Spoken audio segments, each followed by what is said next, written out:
조금 멀리 가면 어디까지 봐야 되는지를 제가 뭐 최근 2년 동안에는 와이브레인이라는 곳에서 임상개발 팀장을 하면서 기기개발도 했었고, 대학원 때는 전기생리부터 시작해서 뭐 뇌에 관련된 거는 거의 다 경험을 했기 때문에 조금 이제 완전 미래에는 우리가 어떻게 해야 될지 그런 부분에 대해서 좀 고민을 많이 했고요.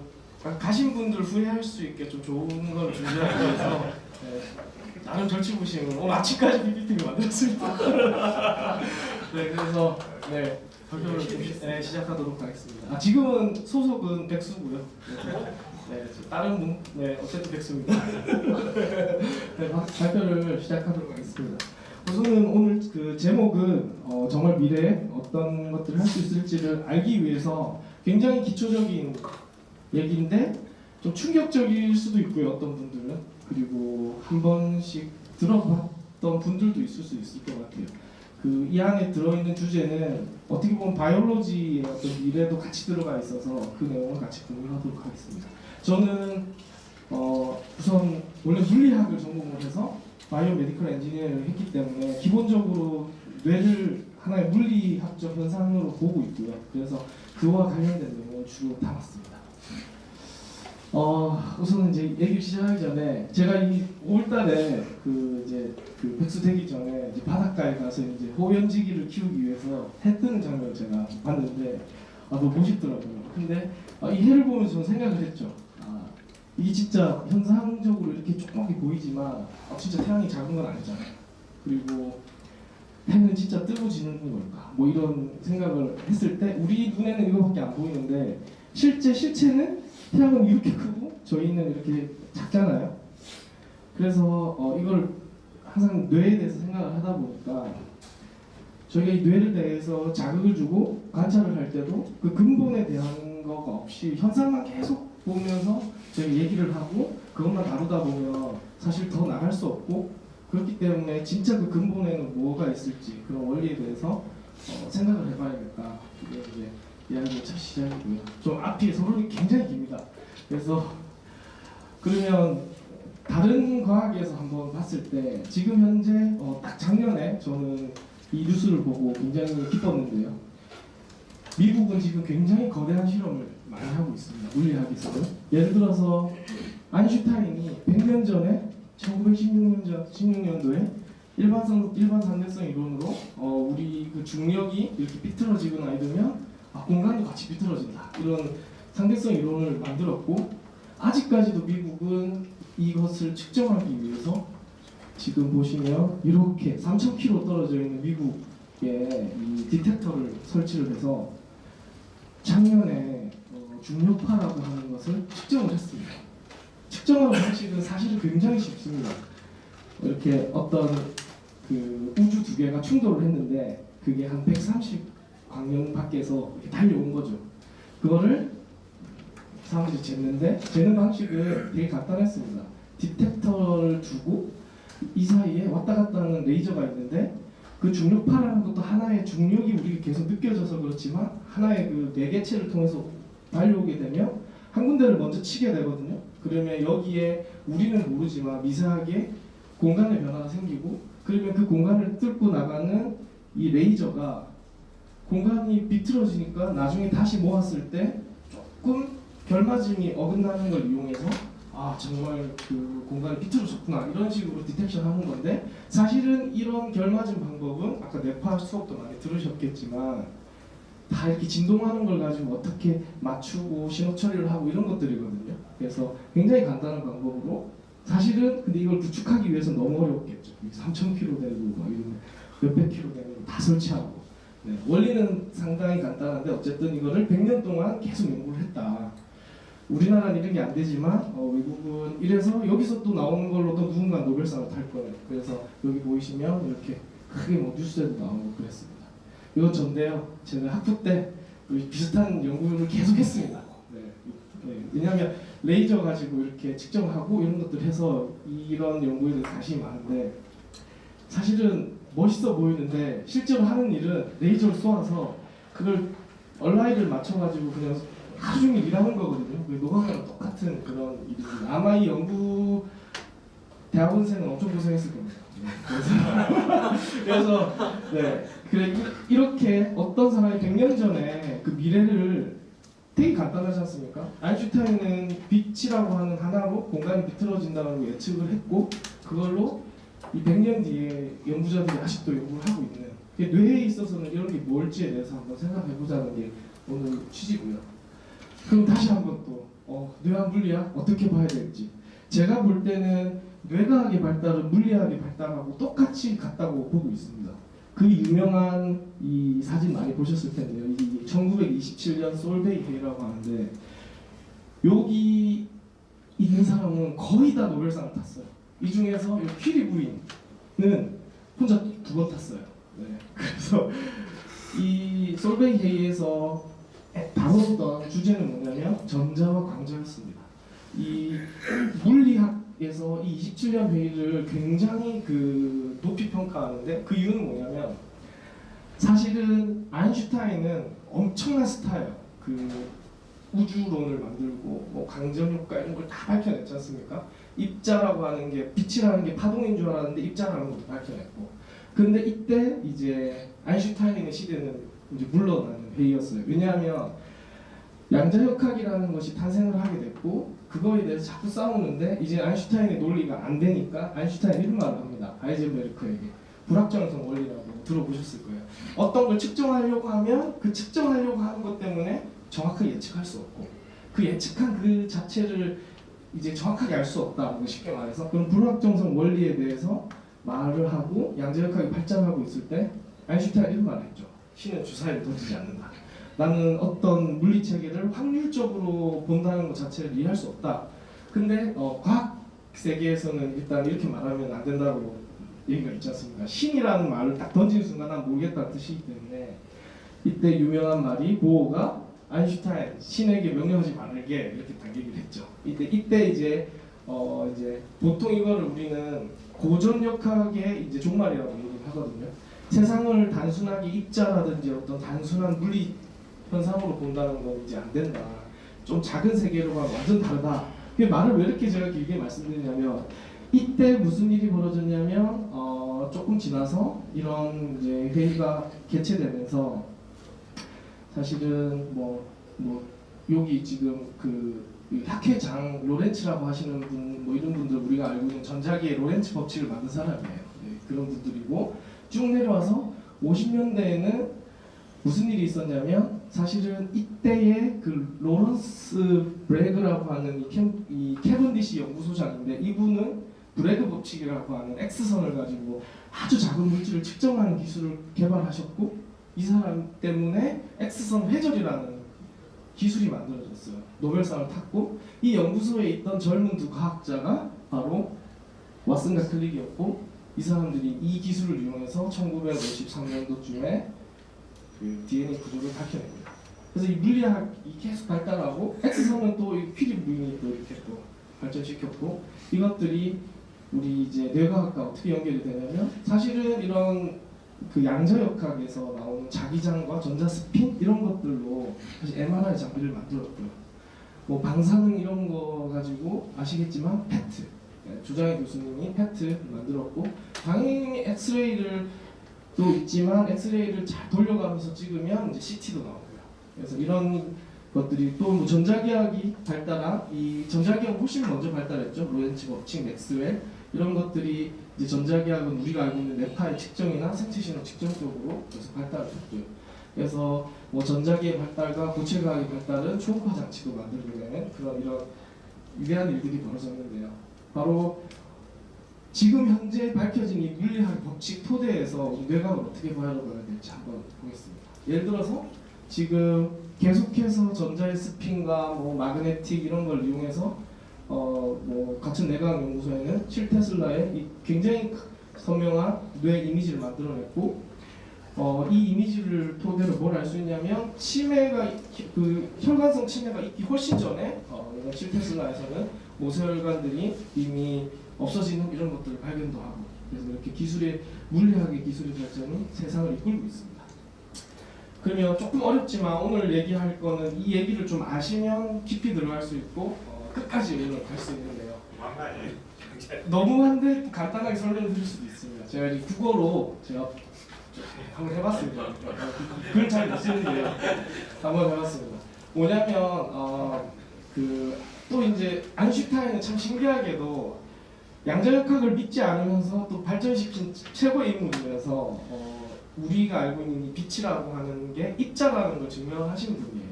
그래서 이 입자라고 하는 거를 증명했기 때문에 우리가 디지털 카메라를 지금 쓸 수 있는 거고요. 왜냐하면 특정 프리퀀시가 우리 금속에 부딪히면 나오는 에너지가 다르니까 이걸 변환하면 저희가 알고 있는 디지털 카메라가 되는 거거든요. 쉽게 말씀드려서 조금 더 확대해서 세상은 에너지로 이렇게 되어 있지 않습니까? 에너지로. 이게 좀 들으시면 됩니다. 에너지로 되어 있는데 우리 빛만 하나를 본다고 치면 빛은 프리퀀시가 높으면 높을수록 센 에너지예요. 이거는 뇌에서도 거의 비슷합니다.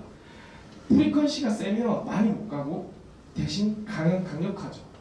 그래서 에너지 입장에서 보면 프리퀀시가 높을수록 에너지가 높습니다. 여기 H는 플랑크 상수라고 하는 거니까 그냥 상수니까 신경 안 쓰셔도 돼요. 그런데 이걸 우리가 어디서 볼 수 있냐면 저희 해 질 때 빨갛게 보이는 거는 긴 파장은 저희 대기를 뚫고 쭉 들어오고 짧은 파장은 산란을 하니까 하늘이 파랗죠. 뇌에서도 저는 좀 비슷한 것 같아요. 하이 프리퀀시는 많이 못 가고 좀 로우 프리퀀시는 멀리 갈 수 있는 거랑 비슷한 것 같아요. 세상의 모든 만물의 이치가 이쪽으로 같이 움직이는데요. 이게 양자역학 시작입니다. 이 Hν, 진동은 곧 에너지다. 만물은 진동한다. 이게 실제 지금 과학이 발전한 얘기고요. 뭐 아인슈타인이 말했던 에너지는 MC 스퀘어다. 이건 이제 물질 자체를 바라봤을 때 이제 에너지인데요. 이런 복잡한 얘기가 있지만 다 집어치우고 슈레딩거라고 하는 사람이 이 세상은 진동하는데 그 안에는 우리가 기본적으로 입자적인 가지고 있는 운동 에너지, 공으로 치면 이렇게 던질 때 속도, 그다음에 그게 자체에 가지고 있는 어떤 높이, 포텐셜 이런 것들을 에너지로 보면 우리 입자들이 어떻게 움직이는지를 볼 수 있고요. 그냥 그렇게 생각하시면 되고요. 그래서 만물은 원래 진동하는 확률 파동인데 이런 전자 강자들은 양자라고 하는 거 불리고 얘네들은 기본적으로 어떤 상태를 가지고 있냐면 확률적인 어떤 웨이폼을 가지고 있어요. 그냥 그 자체로 그냥 확률적으로 존재하는 거죠. 여기에도 있지 않고 저기에도 있지 않아요. 우리가 선풍기 날개가 4개가 있지만 돌고 있는 걸 지켜보다 보면 어디에 있는지 잘 알 수가 없잖아요. 돌고 있기 때문에 굉장히 빠르게 확률적으로 분포하고 있다. 근데 문제는 뭐냐면 우리가 이거를 너 어디에 있어라고 딱 측정하려고 하면 그게 붕괴돼 버리면서 위치는 나오지만 걔 상태를 잃어버려요. 그게 이제 물리학에서 말하는 양자역학의 가장 기본인데, 그럼 조금 더 들어가면 원래 지금 물리학은 어떻게 가고 있냐면 물질을 되게 중요시 여기다가 이거 다 에너지야. 근데 나중에는 파동이야. 근데 이제 이 모든 것들은 인포메이션이라고 하는 걸로 응축이 됐어요. 뭐냐면 우리가 보고 있는 모든 현상은 결국 정보가 왔다 갔다 하는 거고 그 매개 물질이 뭐냐에 따라서 다른 거죠. 뇌에서는 생체 안에서 왔다 갔다 하는 전기와 이런 것들에 의한 매개일 뿐이고 뭐 중력은 이 공간을 타고 가는 중력자에 의한 매개다. 그래서 어쨌든 양자역학에서 말하는 건 뭐냐면 어떠한 정보가 움직이는데 얘가 상호작용하는 순간 그 자체를 잃어버리는 거죠. 뭐 예를 들어서 내가 어떤 생각을 딱 가지고 있는데 옆에서 누가 야 그거 안 돼. 이러면 아닌가? 뭐 이런 것도 거의 비슷한 바뀌는 거죠. 그 순간. 네, 그렇게 보시면 돼요. 그래서 기초적인 실험이 있습니다. 아마 이거를 들으신 분도 있을 텐데 모르시는 분들은 들으면 깜짝 놀랄 수도 있는데 이건 쉬워요. 더블 슬릿 테스트라고 하는 건데 더블 슬릿에 우리가 빛을 이렇게 주면 이 둘이 보강 상쇄를 해서 기초교육 시간에 배우셨죠? 이렇게 패턴이 만들어져요. 보강 상쇄 패턴. 오늘 이거를 잘 알고 있으셔야지 뒤에 뉴로 모듈레이션 기술 중에 하나도 소개해드릴 텐데 그것도 이해하실 수가 있어요.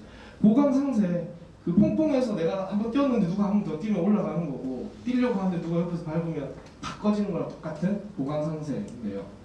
이거를 전자총을 아주 예민하게 잘 만들어서 하나씩 쏘는 거죠. 이렇게 하나씩 쏘면 사실은 간섭 무늬가 나타나면 안 돼요. 왜냐하면 쏘고 저기 부딪히고 다음에 또 쏘는데 이 총이 자기가 내가 패턴을 만들어야지 하는 게 아니라 그냥 쏘는 거죠. 근데 정말 신기하게도 그냥 쏘는데 무슨 일이 벌어지냐면요. 이게 히타치에서 90년대에 이제 정밀하게 일본 연구소에서 했는데요. 전자를 하나씩 쏘아요.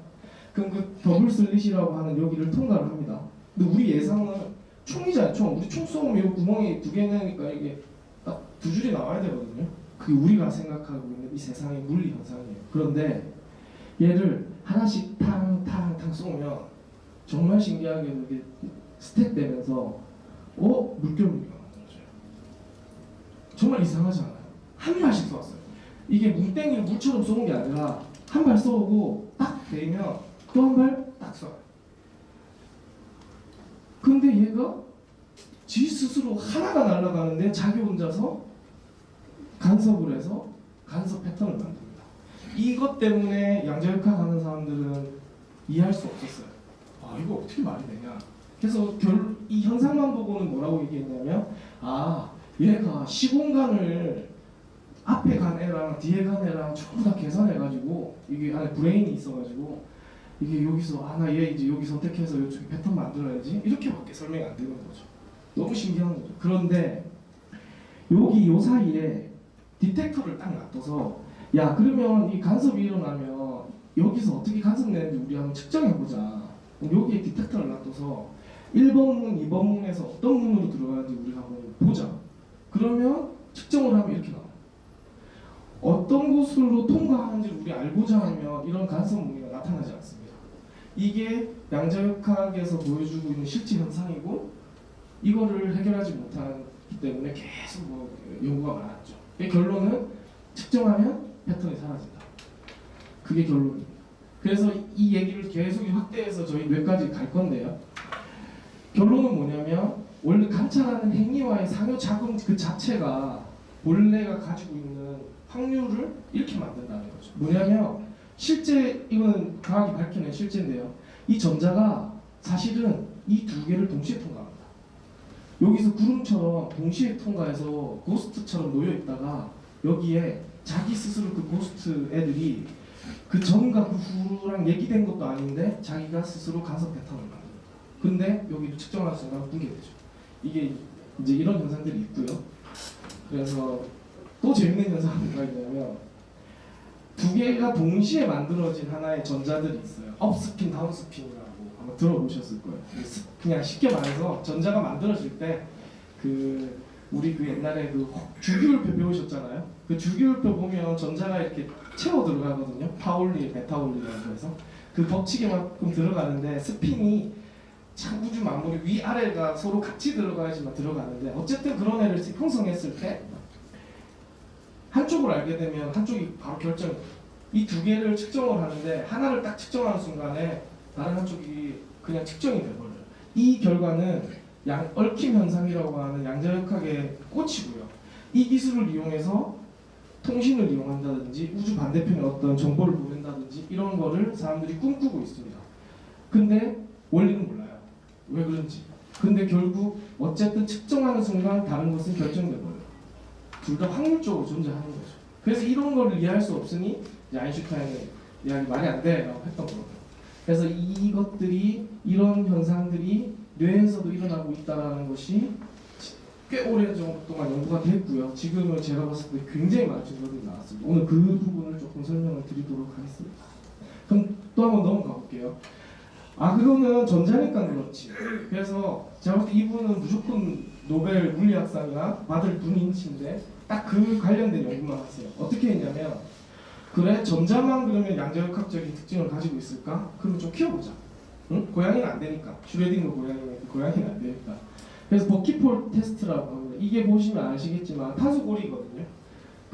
저희 뉴로 트랜스미터는 대부분 탄소고리에다가 이렇게 NH 이렇게 붙어 있고, 그런데 이 탄소고리를 이렇게 60개 자연에 존재하는 건데요. 굉장히 무겁게 모레큘을 만든 다음에 얘들 더블 슬릿 실험을 똑같이 합니다. 던지죠.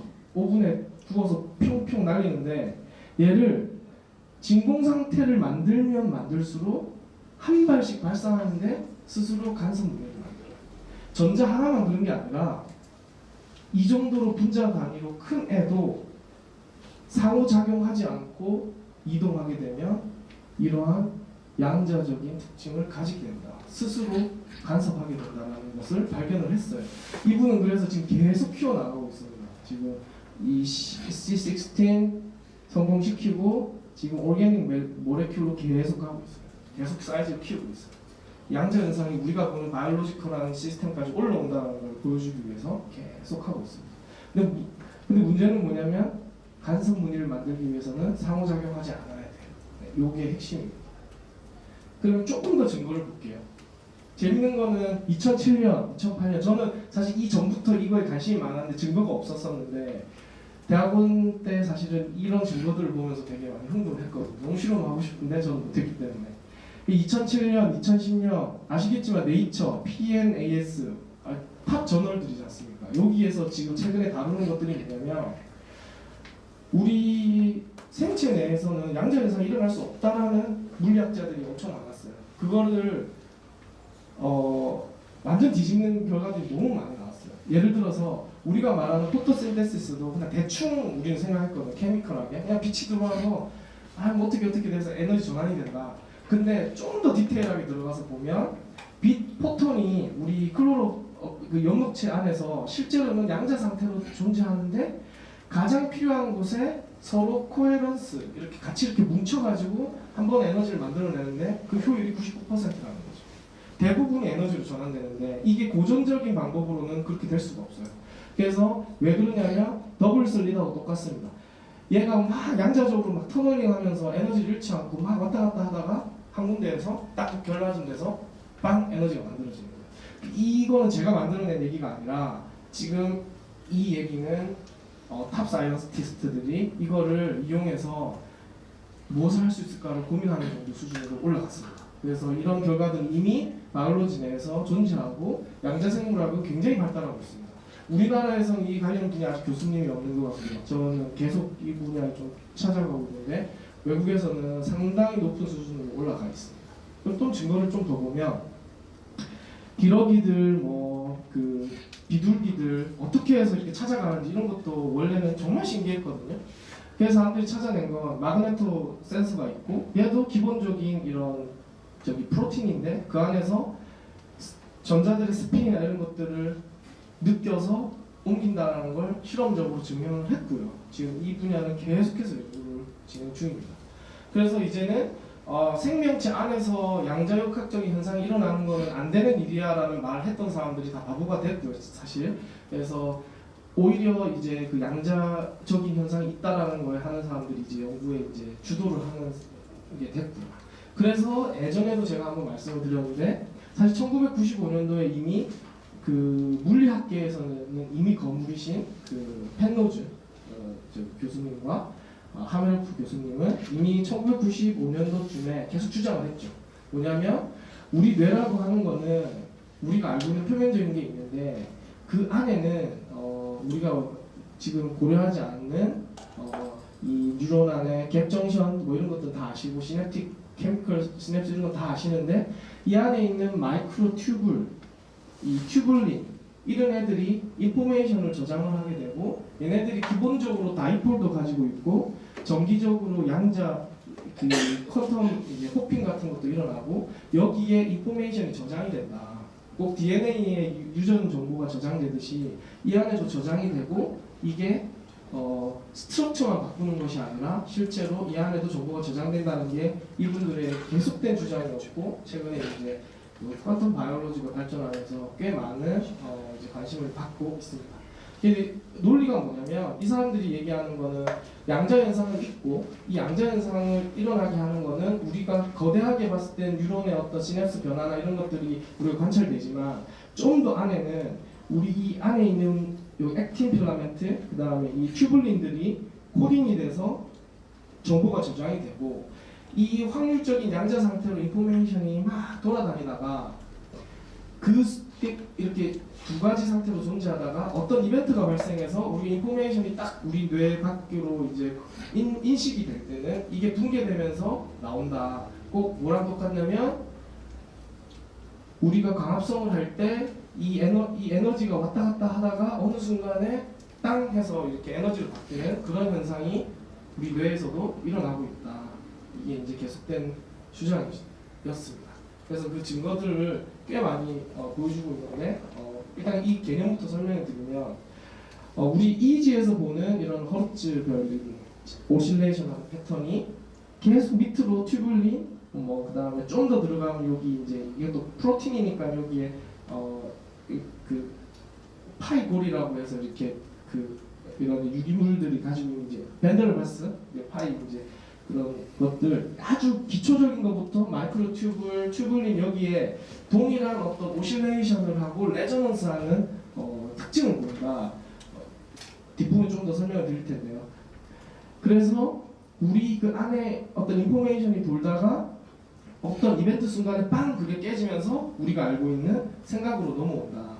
그래서 뭐 예를 들어서 이 사람들이 그러더라고요. 40Hz라고 하는 이런 우리가 인지에 굉장히 중요한 이 허르츠도 이 40Hz 패턴으로 형성됐다가 붕괴됐다가 형성됐다가 붕괴됐다 하는 걸 반복하면서 우리가 알고 있는 우리 이제 머릿속에 이렇게 생각이나 이런 인지들이 생겨난다. 그래서 이 단어를 띠오리를 어떻게 했냐면 오케스트레이티드 오브젝티브 리덕션이라고 하는 이런 띠오리를 만들어주셨어요. 그래서 그 안의 핵심은 마이크로 튜블이라고 하는 우리 생체 내에 있는 이런 물질이다라고 주장을 하고 있죠. 그러면 그 증거가 진짜 있어라고 했을 때 진짜 너무 많은 증거가 있는데 우선은 간단하게 말씀드리면 이 튜블린이라고 하는 거에 전기를 가하면 어떤 특정 프리퀀시에 공진을 해서 얘네들이 튜블린을 형성합니다.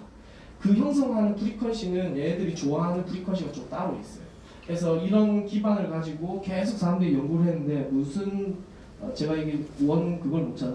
뉴런 그 다음에 마이크로 튜블린을 따로 이렇게 그 전기 자극을 줬더니 무슨 일이 벌어지냐면 뉴런에 있어서는 허르츠 단위, 그 다음에 킬로 단위, 그 다음에 뭐 메가 단위에 이렇게 3피크가 만들어지고요. 그 레저넌스 프리퀀시가 존재한다는 거죠. 좀 더 깊이 들어가면 튜블린 자체에서는 또 좀 더 오도가 높죠. 여기 뭐 메가, 뭐 기가 여기까지. 그다음 좀 더 튜블린은 더 높아요. 얘네들이 말하는 게 뭐냐면 공진하는데 이 인포메이션이 우리 이 생체 내에 들어갈 때 우리가 알고 있는 시냅스에만 저장되는 게 아니라 그 기저에 있는 튜블린과 이런 애들한테 프랙탈 구조로 인포메이션이 존재한다는 거죠. 그래서 무슨 얘기냐면 정보가 이렇게 우리가 알고 있는 EEG 패턴으로만 있는 게 아니라 그 기저에는 좀 더 아래에 있는 애들도 같이 어떤 다른 프리퀀시 도메인에서 그 인포메이션을 저장을 한다는 게 기본 원리입니다. 그러면은 이런 진동이 그 멤브레인 이런 튜블린 상태에만 있는 건 아니고요. 조금 더 저희가 아는 영역에서는 뭐가 있냐면 실제로 멤브레인 우리 그 액션 포텐셜을 만들어내는 멤브레인의 레저넌스가 있습니다. 이 분야는 제가 꽤 오랫동안 리서치를 했었는데요. 기본적으로 저희 그 여기 보면 올리브 셀 쪽에 어떤 오실레이션을 주면 4Hz에 굉장히 이 셀들이 규칙적으로 반응해서 엄청나게 높은 공진 주파수를 가집니다. 공진이란 뭐냐면 이렇게 첩 신호라고 하는 여러 프리퀀시, 올 프리퀀시를 쭉 주사를 해주면 신기하게도 특정 프리퀀시에 많이 공진됩니다. 이건 우리 휴대폰 똑같아요. 저기 무슨 주파수에 맞춰서 라디오 듣는 거랑 똑같은 거예요. 그 어떤 특정 그 회로나 멤브레인이나 이 어떤 그 정기적으로 흘러가는 그 자체가 특정 프리퀀시에 맞춰져 있습니다. 저희 히포캠퍼스 같은 경우 예를 들면 이 올리브뿐만 아니라 하이 허르츠에도 많이 그 공진을 하지만 보통 세타파 4Hz, 5Hz 그쪽에 굉장히 많이 공진하거든요. 이런 증거들은 뭐 하나만 있는 것이 아니라 너무 많아서 제가 그 이제 말씀을 이제 논문 이런 것들이 있다. 그리고 커뮤니케이션 할 때 보통 이런 레저넌스 어떤 공진을 통해서 간다. 특정 영역에 좋아하는 그 프리퀀시가 있다. 뭐 이런 말씀을 드릴 수가 있고요. 이건 멤브레인 영역에서 일어납니다. 지금 이제 튜블린에서 조금 더 올라왔고요.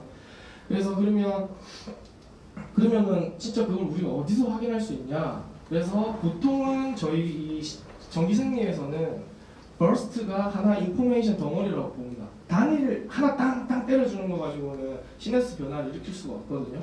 근데 이거는 제가 실제로도 굉장히 많이 실험을 했어요. 여기 보이시는 이 그래프는 제가 직접 대학원 때 만들었던 그래프인데 히포캠퍼스라고 하는 티슈 자체에 전기 자극을 여기 보시면 여러 가지를 줄 수 있습니다. 200Hz로 한 번에 따라락 때린다든지 아니면 여기 보시면 트레인 1초 동안 100Hz. 근데 가장 효과적인 거는 보통 저희가 세타 버스트 스티뮬레이션이라고 해서 세타의 시간에 맞춰서 따라락 이렇게 때려주거든요. 그때 히포캠퍼스에 이 시냅틱 플라스티시티가 확 올라가는데요. 이것도 깊이 있게 연구하면 히포캠퍼스가 좋아하는 헤르츠는 뭐냐면 세타인데 여기에 버스트라고 하는 강력한 신호가 들어가기 때문에 이거를 이거 인포메이션이라고 생각해서 시냅스를 강화하는 것으로 되어 있습니다. 그래서 이렇게 순식간에 바뀌고요. 지금 딱 때려서 1초 뒤에 땅 때려보면 이렇게 높은 리스폰스를 보입니다. 뚝 꺼지죠. 이렇게. 참고로 말하면 이건 스파이크 신호가 아니라 필드 포텐셜이라서 이 주변에 있는 뉴런들이 싱크로나이즈돼서 내뿜는 신호가 이렇게 커집니다. 그래서 버스트는 보통 신호라고 얘기를 하고 사실은 전기생리 쪽에서 유명하신 분도 늘 이런 말을 하시고 계시죠. 그러면 버스트가 실제로는 뭐냐면 굉장히 빠르게 진동하는 오실레이션이라고 보시는 게 맞습니다. 그래야지 물리적으로 우리 시냅스에 영향을 주거든요. 그래서 이런 오실레이션은 조금 더 관찰을 할 수 있는데 제가 했던 연구를 좀 경험 바탕으로 좀 보여드리면 재밌을 것 같아서 공대생임에도 불구하고 저는 임신한 지의 배를 갈라서 여기 있는 콜티컬 프로지니터 셀을 컬처를 해서 이 전극 위에 키우면서 늘 이렇게 커가는 과정을 지켜봤습니다. 그래서 보면 재밌게도 이렇게 분할을 시키거든요. 그러면 처음에는 이렇게 탕탕탕 튀어요. 신호가 전극 하나로만 봤을 때. 그냥 한 일주일 정도 지나면 좀 더 튀어요. 이렇게 이제 자기들이 발을 막 꺾거든요. 좀 지나면 자기들끼리 이제 신호를 좀 주고받아요. 이게 버스트 패턴이 만들어지거든요. 그러면 여기 갔다 저기 갔다 여기 갔다 저기 갔다 하는 게 보여요. 그래서 좀 더 지나면 아주 강력한 싱크로나이즈된 신호들이 보이고 저변에 깔린 이런 아주 미니 오실레이션들이 많이 생깁니다. 이런 패턴들을 저는 몇 년 동안 계속 관찰하면서 이거를 어떻게 좀 보여줄 수 있을까 이런 것들을 계속 연구를 했었는데 그래서 한번 보여드리면 참 재밌는 게 이거는 이제 전극에서 나오는 실제 신호인데요. 쫙 이렇게 해서 싱크 돼가지고 신호가 쭉 갑니다. 이렇게 한번 더 보여드릴까요? 조그만 미니 브레인이라고 보시면 돼요. 이렇게 가죠. 이거를 근데 이렇게 보기에 너무 힘들어서 제가 이제 어떤 기법을 사용해서 이 패턴이 유의미하게 움직일 때만 제가 그거를 뽑아내서 하나의 패턴을 그려보면 확률 변화 있는 그것만 보면 지금 색깔은 얼만큼 버스트가 크게 일어났는지를 보는 거고요. 다시 보시면 조금씩은 다르지만 강력하게 서로 싱크된 패턴이 보이시죠? 딱 하면서 막 떨거든요. 그래서 이런 패턴이 보이고 여기에 막 전기 자극을 가하면서 키우면 조금 이게 바이어스가 걸리기도 하고 막 그렇습니다. 어쨌든 말씀드리려고 하는 건 뭐냐면 뇌라고 하는 애들이 따로 떼어놓고 이렇게 보면 기본적으로 이렇게 진동하는 패턴이 있습니다. 이게 보시면 저는 진짜 여기 시계가 달린 줄 알았어요. 왜냐하면 이게 어떤 드라이빙 뉴런이 있는지 모르겠지만 굉장히 규칙적으로 이렇게 탕탕탕 튑니다. 이게 버스트 인터벌을 재면 굉장히 일정하게 보이고요. 이런 패턴들이 굉장히 다양한 생리학적 현상에 의해서 서로 싱크로나이즈도 되면서 어떻게 필요 없는 애들은 발을 치기도 해요. 여기는 또 강력해지는데 나머지 옆에 있는 애들은 또 신호가 나중에 없어집니다. 프루닝 현상이 일어나거든요. 그래서 이런 것들이 있다. 실제로 뇌 안에서는. 그래서 지금 이제 기저에 오실레이션 하는 것에서 이렇게 좀 멤브레인까지 한번 와봤는데요. 그래서 보시면 실제로도 그러면 아까 말했던 튜블린, 시냅틱 플라스티시티 이런 오실레이션 이런 것들이 실제로 우리가 어떻게 볼 수 있어?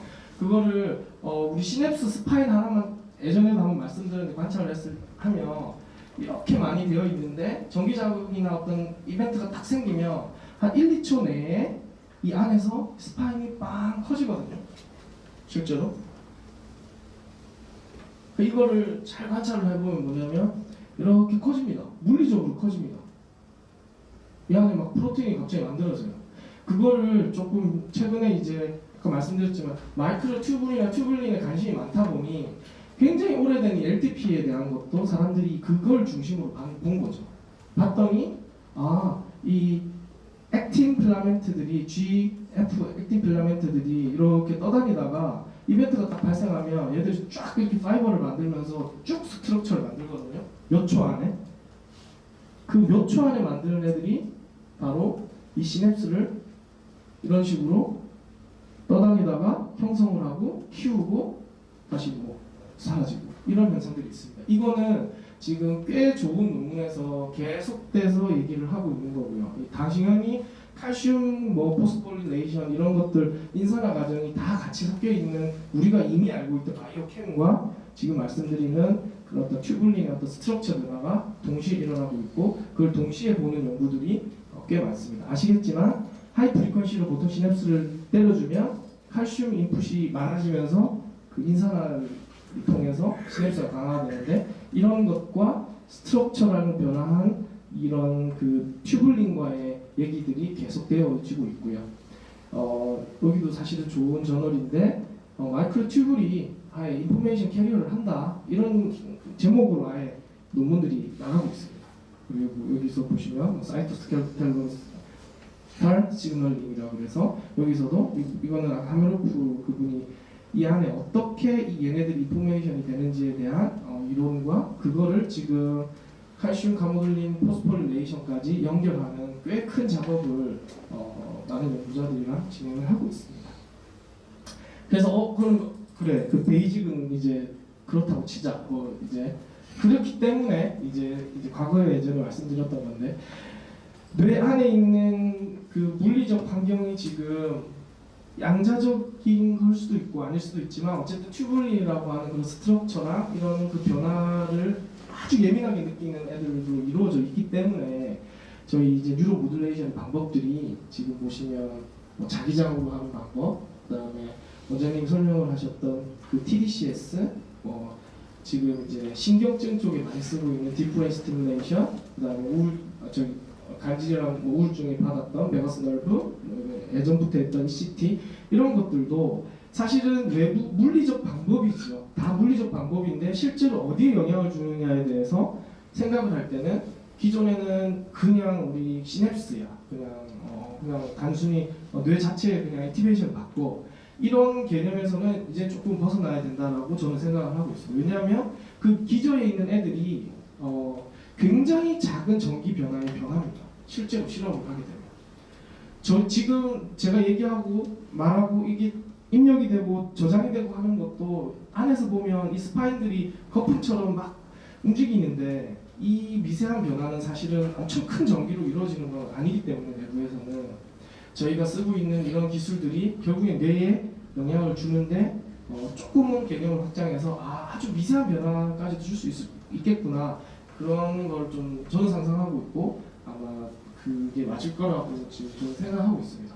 그리고 그래서 광으로 자극하는 기술은 조금 다르지만 어쨌든 광을 통해서 자극하는 기술도 있고 그 다음에 최근에 많이 연구되고 있는 초음파를 자극해서 주고 있는 연구가 있는데 이 초음파 자극하는 거가 왜 그래? 라고 하는 질문에는 지금 제일 잘 설명되고 있는 거는 마이크로 튜브를 건드린다라고 이론들이 지금 제일 설명이 잘 되는 것 같아서 그 얘기를 좀 말씀을 드리겠습니다. 뒷부분에 드리고 그 다음 기타 신경 변조도 보면 되게 많거든요.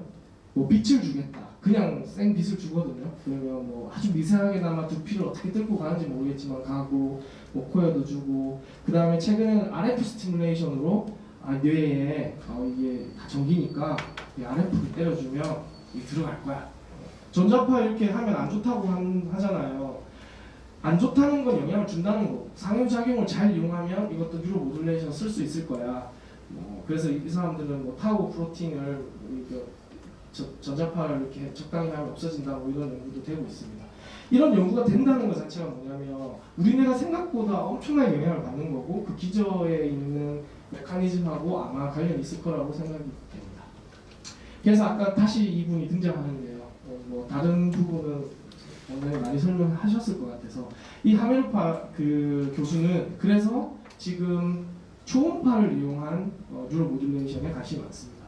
왜냐하면 어쨌든 튜블린이라고 하는 물리적인 애가 그 어떤 브레인 인포메이션을 전달하니 그 사람은 진짜 단순하게 그럼 물리적으로 떨어주는 게 뭐야? 초음파 갖고 그래서 이 프리퀀시 레인지가 8매가 이렇게 높습니다. 왜냐하면 다시 이렇게 쭉 한번 올라가 보면 아까 제가 말씀을 드릴 때 잘 이해가 안 되실 수도 있는데 다시 쭉 올라가 보면 보시면 튜블링은 굉장히 높은 메가 킬로 이상의 허르츠를 가지고 있고 우리 유로는 뭐 1헤르츠부터 뭐 킬로헤르츠까지의 리스폰스를 가지는데 이 사람의 타겟은 뉴런 자체가 아니라 그 기저에 있는 튜블링이다 보니 그 자극하는 방법의 그 헤르츠 자체가 상당히 높습니다. 그 전기 자극 주는 사람들 입장에서 보면 왜 그렇게 높은 헤르츠를 쓰지? 그 의미가 있어라고 할 수도 있지만 이번에 기본적인 토대는 마이크로 튜브를 다이렉트하게 자극해주자는 게 핵심이기 때문에 바로 이렇게 헤르츠가 높게 되게 됩니다. 실제로 자극을 주면 기분의 변화가 있었고요. 이 위치별로 다르다는 결과들이 나왔습니다. 여기서는 뭐 페인 뭐 이런 것들이 변화가 있었다고 했는데 실제 이분 발표를 제가 좀 들어봤더니 논문에 안 나와 있는 결과로는 30초, 15초, 그다음에 이 전두엽 뭐 이렇게 여러 군데를 줬는데 부위마다 조금 기분 변화가 달랐고 정수리에 했을 때는 그 환희를 느꼈다 뭐 이런 얘기도 하고 있는 것 같아요. 확실히 영향은 있다라고 생각이 되고요. 보시면은 특별한 기기를 쓰지 않았습니다. GE에서 나온 로지큐라고 하는 그냥 일반 그냥 포터블 초음파를 사용했고요. 네, 그래서 나중에 여기 계시는 정신과 선생님들이 초음파 기기를 쓰실 수도 있지 그런 생각도 진짜 해봅니다. 쓸 수 있을 것 같습니다. 네, 그렇게 될 것 같고요. 다 쓰는 거죠. 전기도. 그래서 원장님이 그림을 보여주셨을 수도 있는데 그래서 저만 이 생각을 하는 게 아니라 TMS라고 하든지 이런 유로 모듈레이션 쪽에 꽤 이제 많이 이제 연구하시는 분들도 어떤 그 미래 방향성에 대해서 계속 생각할 때 우리가 기존에 알고 있는 LTP, LTD, 이 시냅스 변화 말고 없어? 그걸 우리가 한번 생각해보자 했을 때 여기 보면 퀀텀 이펙트, 마그네틱 스핀 이펙트 이게 뭐냐면 사실은 저는 이 논문 쓴 사람 좀 이해가 안 되는 게 퀀텀 이펙트 안에 이 두 개가 좀 들어가긴 하는데 그냥 좀 나눠놨습니다. 뭐냐면 마그네틱 스핀 기본적으로 우리 저기 MRI 들어가면 스핀 마그네틱이 변하는 것 때문에 이런 강력한 자기장하면 이것도 변하지 않을까? 뭐 그런 얘기들이고요. 그래서 실제로 제가 말씀드리는 거 저만 생각하는 게 아니다. 그걸 말씀드리고 싶었습니다. 그래서 그러면 쫙 바닥에서부터 쭉 우리가 올라왔는데 그럼 앞으로 미래 저희 전기 자극하는 방법 어떻게 갈까? 이거를 이제 마지막으로 말씀드리고 몇 페이지 말씀드리고 끝낼 텐데 지금 저희 DC를 썼었죠. 여기 지금 Y브레인 사람이 있구나. 제가 한 3, 4년 전부터 계속 주장했던 게 뭐냐면 DC 말고 AC 이런 걸 적절히 잘 이용하자. 그거를 개발을 해야 된다. 왜냐하면 3년 뒤에 나올 텐데 제품은 그래서 뭐냐면 DC와 AC는 완전히 다르거든요. 기본적으로 DC에 대해 원리를 들으셨겠지만 AC를 하게 되면 무슨 일을 할 수 있냐면 아까 말씀드렸듯이 AC가 가진 프리퀀시 대역에 따른 그 특정 부위의 오실레이션이 영향을 줄 수도 있고요. 그리고 보강 상세를 일으켜서 다른 특정 부위에 중첩시킬 수도 있고 이런 공학적인 일을 많이 할 수 있습니다. 그래서 테슬라라고 하는 사실은 테슬라가 저희가 알고 있는 전기를 만들었는데 아시겠지만 에디슨이 뺏어갔지 않습니까? 아시죠? 네. 똑같습니다. 항상 전기는 DC가 이기지 못했고요. 항상 AC가 이겼어요. 그래서 뇌에서도 저는 DC가 나중에는 물론 이 뇌에 전기 자극 주는 건 두 개를 잘 써야 되겠죠. 네. AC인데 보시면 이런 쇼를 옛날에 테슬라가 많이 했다고 합니다. 무선 전송을 해서 큰 무선 전송 장치에서 땅에 전구를 딱 놔두고 이 전구가 좋아하는 오실레이션이 있거든요. 그걸 쏴주면 사람은 감전이 안 되는데 전구는 불이 켜집니다. 이거는 실제로도 저희 볼 수 있고요. 집에 TV 뒤에 그 컨버터 뒤에 적절히 전구를 놨더니 실제 불이 켜집니다. 손은 안 뜨겁고. 그래서 테슬라가 항상 연구비를 딸 때 했던 쇼가 뭐냐면 손에 전구를 잡아서 키는 걸 했었어요. 이 일을 했었어요. 사람들 신기하잖아요. 전기가 안 통하는데 감전도 안 되는데 불이 켜져. 이런 걸 했었거든요. 그리고 이게 뭐 거짓말이 아닌 게 송전탑 밑에 형광등 막 꽂아놓으면 켜지잖아요. 이게 왜 그러냐면 형광등은 저희 개발할 때 60Hz에 맞춰져 있는데 우리 송전 전력 자체가 이 허르츠가 서로 공진이 돼서 사람은 괜찮은데 이렇게 켜진답니다. 네. 그래서 그게 뭐냐면 과학에서 쓰고 있는 이런 공진이 사실 우리 생명체에도 좀 들어가 있고 이거를 잘 이용하는 것이 미래의 방향이지 않을까라고 생각하고 있고요. 그래서 두 가지 뭐 최근에 나왔던 논문을 하나 말씀드리면 최근에 이제 그 MIT 그쪽 그룹이랑 여기 제가 알기로는 파스쿨레온이라고 하는 이분이 되게 유명하신 분이라고 알고 있고 그런 분들이 어떤 논문을 썼냐면 제가 볼 때 너무 단순한 논문인데 이게 지금 나왔다는 것도 좀 재밌긴 한데요. 뭐냐면 하이 프리퀀시 두 개를 조금 이렇게 삐뚤어서 우리가 원하는 헤르츠 이렇게 큰 엔벨롭이 있는 걸 만들어내는 거예요. 쉽게 말해서 뭐냐면 저희 뇌는 기본적으로 초당 1000번 이상은 반응하기 잘 힘드니 한 2kHz의 아주 짧은 파형을 쫙 이 두 개를 넣어줍니다. 이렇게 막 흔들어주죠. 여기서. 그럼 여기서 이렇게 만들어지겠죠. 근데 여기서 이 두 개가 만나는 공간에서는 살짝 틀어놓은 거죠. 여기 델타 프리퀀시라고 하는 이걸 한 4Hz 정도 틀어놓으면 나머지 애들은 위상이 반대라서 위아래로 움직이면서 없어지고 이 부위에서는 두 개가 만나서 이 델타 F만큼 엔벨롭이 만들어지면서 이 특정 부위에 4Hz의 프리퀀시가 되게 되고 이거를 뭐 넷에서 신경이 실제로 2kHz에서는 반응이 없고 두 개를 보강 상세에 있는 이 부분에서 난다라는 그런 연구를 꽤 데이터를 많이 해서 논문을 썼습니다. 그래서 셀지에 실렸으니까 뭐 이렇게 농담한 건 아니죠. 그 렌트에서 실험을 했고요. 물론 이 논문이 꼭 미래에 다 될 수 있다는 건 아닌 게 2kHz라고 하는 하이 프리퀀시 썼기 때문에 사실은 오늘은 제가 다루드리지 못하지만 멤브레인에서 이렇게 빠른 프리퀀시가 지나가면 사실은 좀 다른 영향이 좀 있습니다. 사실은 엄청 하이 프리퀀시를 하면 멤브레인에 포타슘이 스택이 돼서 오히려 그 하이퍼폴라라이제이션이 잘 돼서 오히려 뇌가 좀 더 그 트레시홀드가 높아지거든요. 하여튼 그런 게 있는데 이 논문에서 그런 얘기 조금 하고 있는데 어쨌든 그거는 둘째치고 이런 간단한 물리적인 어떻게 보면 오실레이션의 물리적인 방법으로 저희 TDCS가 항상 공격받는 야 깊이 안 들어가잖아 뭐 이런 거를 좀 그 극복할 수 있는 기술들도 탑 연구소에서 진행을 하고 있다. 관심이 많은 분야고 아마 이 분야는 계속 발달할 거다 그렇게 말씀을 드릴 수 있을 것 같습니다. 그러면 여기 와이브레님 분도 안 계시니까 제가 이거를 한 2년 전쯤에 그래서 제가 낸 특허인데요.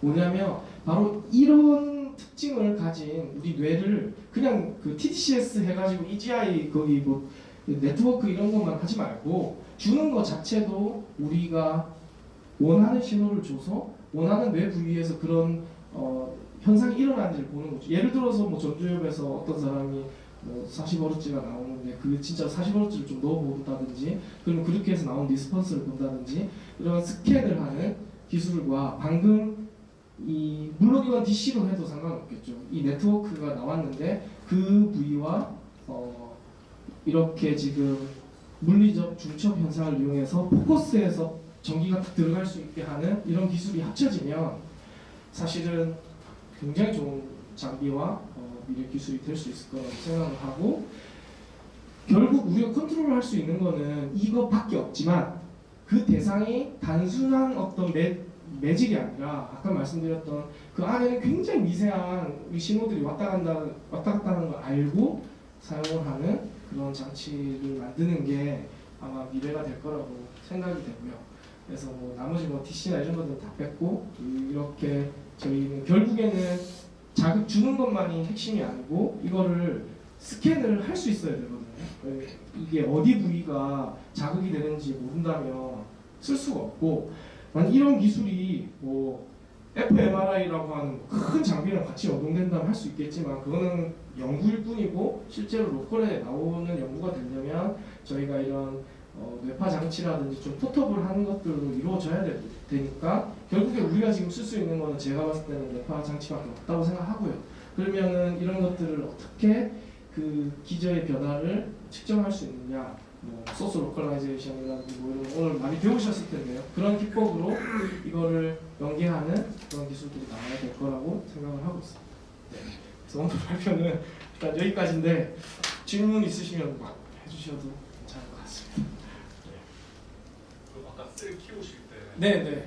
자극을 안 줬는데 싱크로나이즈된 신호들이 네네. 있어요. 네. 그건 소스가 소스 신호를 만들어내는 이 뉴런들은 기본적으로 기본적으로 서브 스레셜드 오실레이션을 자기들이 스스로 이렇게 진동을 합니다. 진동을 하고 있고 이 진동을 하는 애들이 자기가 어떻게 확률적으로 네트워크 된 애들이랑 서로 주고받거든요. 근데 이 주고받는 신호가 뉴런의 뭐 개수라든지 이거에 의해서 자기들이 스파이크를 스레셜드를 넘으면 이렇게 만들어요. 유형도 이제 세부적으로 이제 마이크로 뭐 이렇게 네, 네.